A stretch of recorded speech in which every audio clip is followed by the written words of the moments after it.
اب اس کے بعد آپ نے مزدلفہ جانا ہے. اگر آپ قافلے والے مل کر کوئی پلان کر سکتے ہیں تو میرا مشورہ ہے پیدل جائیں، کیونکہ شام ہو جاتی ہے، موسم بھی خوشگوار ہو جاتا ہے. لبیک پڑھتے ہوئے آپ 1-1.5 گھنٹے میں مزدلفہ پہنچ جائیں گے، میکسیمم 2 گھنٹے میں پہنچ جائیں گے. بعض اوقات بسیں، اتنا ٹریفک ہوتا ہے کہ 6-6 گھنٹے بسوں میں لوگ بیٹھے ہوئے ہوتے ہیں، اور بعض اوقات تو بڑی مشکل ہو جاتی ہے. لیکن آپ کو لگتا ہے کہ نہیں میں تھکا ہوا ہوں، پیدل نہیں چل سکوں گا اور مجھے قافلے کے ساتھ ہی جانا چاہیے، تو ٹھیک ہے، پھر قافلے کے ساتھ چلے جائیں. آپ نے دیکھنا ہے مزدلفہ اسٹارٹ کا بورڈ نظر آئے گا، آپ نے اس اسٹارٹ کے بورڈ کے اندر جانا ہے تاکہ آپ مزدلفہ کے اندر انٹر ہو جائیں. آپ باہر ہی بیٹھے رہے تو پھر آپ کا مزدلفہ کا وقوف نہیں ہوگا. اللہ اکبر. اب جو رات ہے یہ رات حاجیوں کے لیے علماء فرماتے ہیں لیلۃ القدر سے افضل رات ہے. ہائے ہائے یہ رات تمہیں ملی ہے، کھلے آسمان تلے سونے کا جو لطف ہے، کھلے آسمان تلے بندہ پڑا ہوا ہے. ارے اس کے وطن میں بڑے بڑے گھر ہیں، بڑے بڑی گاڑیاں ہیں، مگر وہ اللہ کی بارگاہ میں بندگی کے انداز میں روڈ پہ پڑا ہوا ہے. خدا کی قسم اس کا لطف ہی اور ہے، اس کا مزہ ہی اور ہے. اب میرے پیارے اسلامی بھائیوں، مزدلفہ میں آپ داخل ہو گئے. اب آپ نے عشاء کا وقت اگر ہو گیا ہے تو پہلے مغرب پڑھنی ہے. ایک اذان ہوگی، ایک اقامت ہوگی. اگر جماعت کر رہے ہیں تو مغرب پہلے فرض پڑھیں گے، پھر عشاء کے فرض پڑھیں گے، پھر مغرب کے نوافل، سنتیں اور نوافل پڑھ لیں، اور اس کے بعد عشاء کے سنتیں اور وتر وغیرہ پڑھیں. اور اس کے بعد آپ جناب عبادت میں مصروف رہیں، لبیک میں مصروف رہیں، دعاؤں میں مصروف رہیں. تھک گئے ہیں تو کچھ دیر آرام کریں، پھر تہجد کے لیے اٹھ جائیں. اب آپ نے مزدلفہ سے کنکریاں چننی ہیں. اچھا، اب آپ کو ٹوٹل کنکریاں مارنی ہیں 49. کتنی مارنی ہیں؟ اچھا حساب کر لیتے ہیں. پہلے دن بڑے شیطان کو ماریں گے، کتنی کنکریاں ماریں گے؟ 7. جب دوسرے دن ماریں گے تینوں شیطانوں کو تو کتنی ماریں گے؟ 21 اور 7 کتنی ہو گئے؟ 28 ہو گئے. تیسرے دن پھر تینوں شیطانوں کو 7 کنکریاں ماریں گے تو کتنی ہو گئی؟ 21. 28 اور 21 کتنی ہو گئی؟ 49. 49 کنکریاں آپ کو مارنی ہیں. تو آپ کوشش کریں کہ 63 کی نسبت سے 63 کنکریاں لے لیں. نیت یہ ہو کہ ایک آدھی کنکری گر بھی سکتی ہے.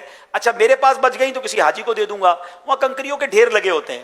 مگر کنکریاں ڈھونڈتے وقت یہ احتیاط کرنی ہے کہ بڑے بڑے پتھر نہیں اٹھانے، چھوٹے چھوٹے کنکر بھی نہیں اٹھانے. کھجور کی گٹھلی جتنے ہوں، کھجور کی جو گٹھلی ہوتی ہے نا، اس طرح کے اگر آپ پتھر لیں گے تو انشاءاللہ یہ درست ہے. اور ان پتھروں کو آپ جمع کر لیں، 63 لے لیں. ہاں جس نے 13 کی رمی کرنی ہے، ماشاءاللہ سنت ادا کرنے کے لیے اگر کوئی 13 کی رمی کرنا چاہتا ہے وہ واجب نہیں ہے. اگر آپ کرنا چاہتے ہیں تو پھر 21 اور لے لیں، تو 21 اور لیں گے تو یہ 70 ہو جائیں گی. بہرحال یہ کنکریاں لے کے دھو لیں، یہ مستحب ہے. تو بیسٹ طریقہ یہ ہوتا ہے، وہ آپ کو پانی کی چھوٹی سی جو منرل واٹر کی بوٹل ہوتی ہے وہ ملتی بٹتی بھی رہتی ہے، آپ خود بھی لے لیں گے، پڑی ہوئی بھی ہوتی ہیں. تو منرل واٹر کی جو خالی بوٹل ہے اس میں یہ کنکریاں بھر لیں اور اس کو پانی ڈال کے ہلائیں اور پانی بہا دیں، تو آپ کی پانی سے کنکریاں دھل بھی جائیں گی، آپ کے پاس سیف بھی ہو جائیں گی. اپنے بیلٹ میں رکھ لیں، اپنے بیگ میں رکھ لیں. تو اس طرح انشاءاللہ یہ کنکریاں آپ نے وہاں سے لے لینی ہیں. کوئی بندہ بھول جائے مزدلفہ سے کنکریاں نہیں لے سکا تو کہیں سے بھی لے سکتا ہے. افضل یہ ہے کہ مزدلفہ سے کنکریاں وہ لے لے. یہاں ایک بڑی غلطی حاجی یہ کر جاتے ہیں کہ کچھ لوگ تہجد کی نماز پڑھ رہے ہوتے ہیں، حاجی سمجھتے ہیں یہ فجر پڑھ رہے ہیں، وہ بھی فجر پڑھتے ہیں، ہمیں ٹائم ہو گیا، چلو جلدی چلتے ہیں کنکریاں مارنے. وہی والی بات، جلدی. حج کا پورا سفر سکون سے کرنا ہے. آپ نے کوئی ایوارڈ نہیں جیتنا کہ جناب میں نے سب سے پہلے کنکری ماری، سب سے پہلے جناب میں نے حلق کروایا، سب سے پہلے قربانی کی، نمبر 1 میں نے طواف زیارہ کیا. کوئی جلد بازی نہ کریں. جتنا سکون سے کریں گے اتنا آسانی سے کریں گے. حادثے بھی اسی لیے ہوتے ہیں کہ ہر بندے کو جلدی ہوتی ہے، پھر رش ہو جاتا ہے.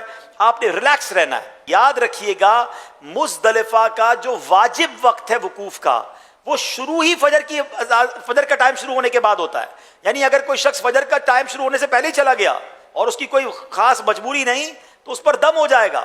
تو آپ نے فجر کا وقت شروع ہوا، چاہے 1 سیکنڈ وہاں گزار لیا، آپ کا وقوف ہو جائے گا. تو جس نے فجر کے وقت میں فجر کی نماز مزدلفہ میں پڑھ لی تو اس کا وقوف بھی ہو گیا. تو آپ نے فجر ادا کرنی ہے. کہاں پر ادا کرنی ہے؟ ذرا زور سے کہیے. مزدلفہ میں. فجر سے پہلے نہیں جانا ہے. اب تو وقت آیا ہے اور آپ کو پتا ہے یہ خاص دعاؤں کا وقت ہے. فجر پڑھ کے اب دعا مانگیں. عرفات میں حقوق اللہ معاف ہوئے تھے، مزدلفہ میں حقوق العباد معاف کرنے کا وعدہ ہے. تو اب جو بندوں کے ساتھ ہمارے معاملات ہو جاتے ہیں نا، اللہ اپنی رحمت سے وہ دوستیاں کروا دے گا، وہ معافی تلافی کے انتظام ہو جائیں گے. تو اب خاص دعائیں کریں فجر کے بعد. اور جتنی دیر، جب کہتے ہیں طلوع آفتاب ہو جائے یا تھوڑی دیر باقی ہو، فجر کا وقت ختم ہونے میں اب تھوڑی دیر باقی ہے، تو اب آپ نے مینا کے لیے چلنا ہے.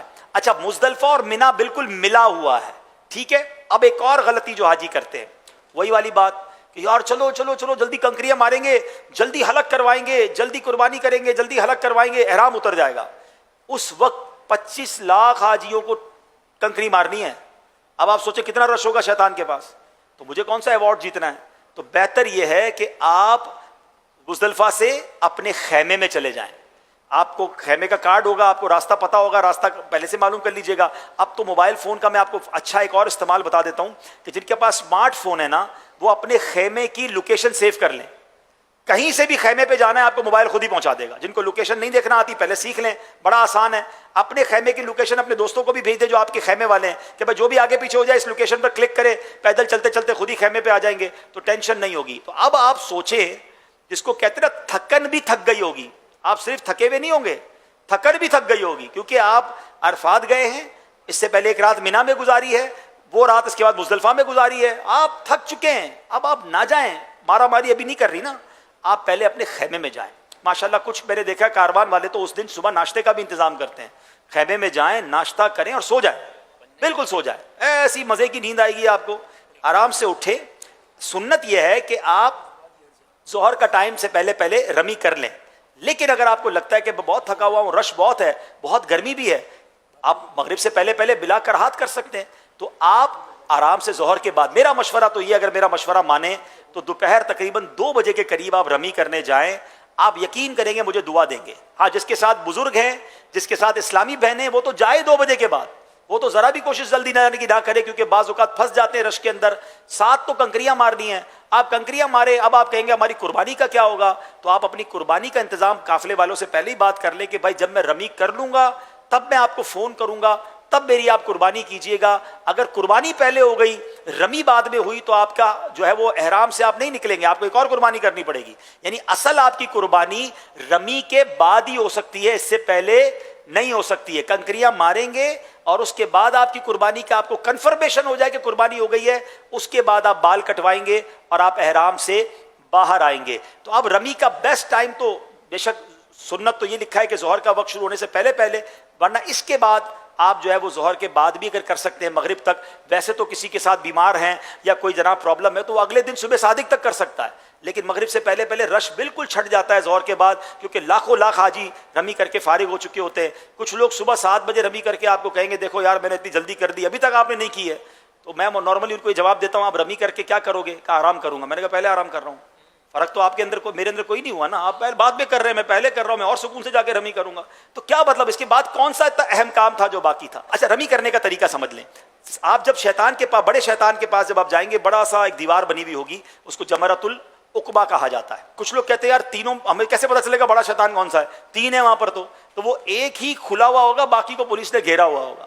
ٹھیک ہے, وہاں پر آپ رمی چاہیں گے بھی تو نہیں کر سکیں گے, سبھی اس کو مار رہے ہوں گے, اس لیے آپ کو پتہ چل جائے گا کہ بڑا شیطان کون سا ہے. اور بڑے بڑے بورڈ بھی لگے ہوئے ہوتے ہیں. تو بہرحال آپ وہاں جائیں گے, اور اس کو رمی کرنے کا طریقہ یہ ہے کہ سیدھے ہاتھ پہ مینا ہوگا, بائیں ہاتھ پہ کعبہ شریف کی طرف رخ ہوگا, اور آپ کا چہرہ جمرے کی طرف ہوگا. بسم اللہ اللہ اکبر کہہ کے رمی کریں گے.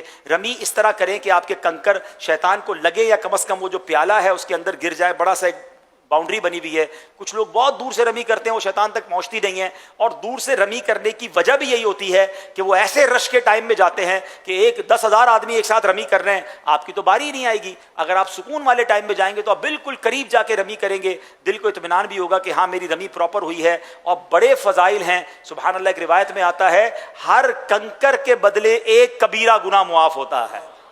ہائے ہائے, شیطان کی رمی ہے. اور یہ بھی حضرت ابراہیم کی ادا ہے. بظاہر تو شیطان نظر نہیں آتا, مگر خلیل کی ادا کو ادا کرتے ہیں. اور اس وقت بندہ یہ کہے کہ میں اپنے نفس کو مار رہا ہوں, شیطان سے انشاءاللہ محفوظ رہوں گا. اور یہ شیطان کی ذلت کا سما ہوتا ہے. کنکری مار لی, اس کے بعد آپ جناب چاہیں تو اپنے مکے میں ہوٹل میں آنا چاہتے ہیں وہاں آرام کر لیں. آپ کی قربانی کی آپ کو کنفرمیشن مل جائے, آپ نے بال کٹانے ہیں, اب آپ غسل کریں, آپ احرام پہنیں. حاجی یہاں بڑی غلطی کیا کرتے ہیں کہ جب مکے چلے جاتے ہیں نا, اس کے بعد کہتے ہیں نا وکٹیں گر جاتی ہیں. بندہ کہتا ہے یار اب واپس مینا کون جائے. یعنی جتنے بھی ہمارے مبلغین یا علماء وہاں ہوتے ہیں نا, 10 ذوالحجہ کی شام کو جتنی کالز آتی ہیں 90% کال یہ ہوتی ہے حضرت مینا نہ جاؤں تو دم تو نہیں ہوگا, سنت ہی ہے نا, مکے ہوٹل میں سو جائیں, ہم بہت پیر دکھ رہے ہیں. تو بھائیوں ہم گئے سنت ادا کرنے کے لیے ہیں, تو میں تو مشورہ ہی نہیں دیتا مکے ہوٹل میں جائیں 12 کے بعد واپس خیمے میں ہی آ جائیں کنکری مار کے. وہیں حلق کرنے والے بھی ہوتے ہیں, وہیں حلق کروا لیں, وہیں غسل کر لیں, وہیں کپڑے پہن لیں, وہیں رہیں. کیونکہ مکے جا کر پھر واپس آنا, ہاں مکے آپ نے جانا ہے مگر وہ طواف الزیارہ کرنے جانا ہے. اچھا اب یہ دن گزر گیا, طواف الزیارہ بھی 10 ذوالحجہ کو کرنا افضل ہے. مگر میں آپ کو مشورہ دوں گا، بے شک سنت یہی ہے، اس دن رش بہت ہوتا ہے، آپ کر سکے تو ٹھیک ہے، اگر فیملی کے ساتھ ہیں، بزرگ ہیں، تو آپ 11 کو طواف الزیارہ کریں۔